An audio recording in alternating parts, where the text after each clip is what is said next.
During World War I, France built a fake Paris to save the real one from the enemy. One man survived both atomic bombs at Hiroshima and Nagasaki. The World Wars are some of the most documented events in history, but behind every battle, behind every headline, there were ordinary people living through moments so strange, so desperate, and so human that history could barely keep up. And if you think you know the World Wars, you're about to meet the ones you never did. Today we're counting down 5 facts from the World Wars you never heard of. Number 5. The US military paid Hershey's to make chocolate that tasted terrible. In 1937, the US Army approached the Hershey Chocolate Company with an unusual request.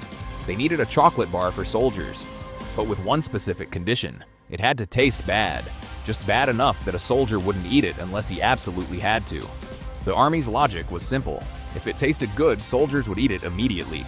If it tasted just bad enough, they'd save it for emergencies. The result was called the Field Ration D-Bar. Soldiers who tasted it reportedly compared it to a boiled potato and cardboard. Over 3 billion Field Ration D-Bars were produced during the Second World War. Soldiers ate them only when there was nothing else, or in life-or-death emergencies. But then something unexpected happened. As American forces moved through war-torn Europe, those inedible bars became something nobody planned for. Currency. Civilians who hadn't eaten properly in weeks didn't care about the taste. Soldiers traded D-rations for information, for safe passage.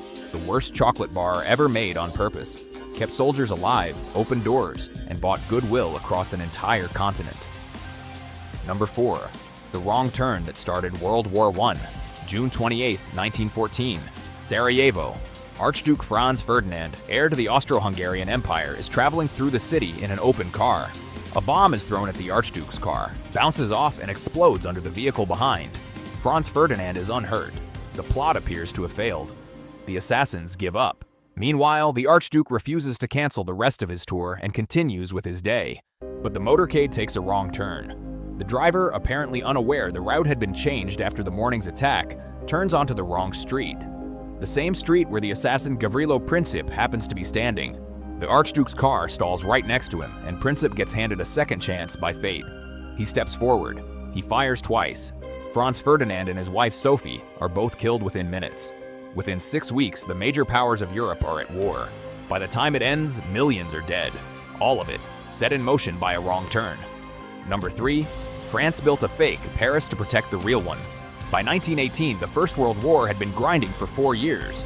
German aircraft were conducting night bombing raids over Paris, and the French government had a problem. Paris, with its distinctive layout, was easy to identify from the air. The Eiffel Tower, the Seine, the grand boulevards radiating outward from the Arc de Triomphe. Any pilot with a map could find it. So French military planners devised a solution that sounds like something from a spy novel. They would build a second Paris, a decoy city constructed northwest of the real one, designed to be spotted from the air and bombed instead. The fake Paris included replica railway stations, complete with dummy trains and moving lights to simulate activity. Replica factory buildings with lit windows.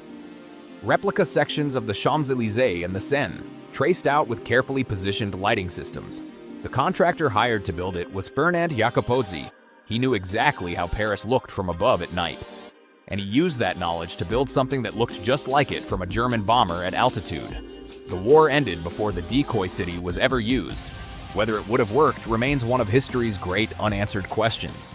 But for a few months in 1918, there were 2 Parises. One real, one built to burn. Number 2. The soldier who kept fighting World War II for 29 years. The Second World War ended on September 2, 1945. Hiroo Onoda did not get the message. Onoda was a Japanese officer posted in the Philippines. His orders were explicit: do not surrender. When the war ended, leaflets were dropped over the jungle announcing Japan's surrender. Onoda decided they were propaganda. For nearly 3 decades, Onoda lived in the jungle and continued to fight a war that the rest of the world had long since ended. Filipino search parties tried to find him. It was not until 1974 that Onoda was tracked down in the jungle, but he refused to surrender.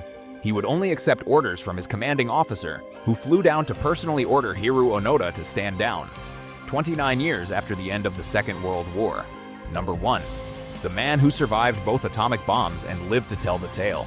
On August 6, 1945, the United States dropped an atomic bomb on the Japanese city of Hiroshima. It was the first nuclear weapon ever used in warfare. Tsutomu Yamaguchi was there, an engineer working in Hiroshima on a business trip. He was less than 2 miles from the point of detonation, but he survived. 2 days later, despite his injuries, Tsutomu Yamaguchi returned to his hometown to recover. His hometown was Nagasaki. On August 9, 1945, 3 days after Hiroshima, the United States dropped a second atomic bomb, this time on Nagasaki. Yamaguchi was in his office when it detonated, describing the Hiroshima blast to his supervisor. He was once again less than 2 miles from the explosion. He survived again. Tsutomu Yamaguchi is the only person officially recognized by the Japanese government as a survivor of both atomic bombings. He carried injuries for life and lived to the age of 93. He spent much of his later life speaking publicly about his experiences and advocating for the elimination of nuclear weapons. Behind every battle in the wars, there were people living stories that history almost lost. Now you know 5 of them.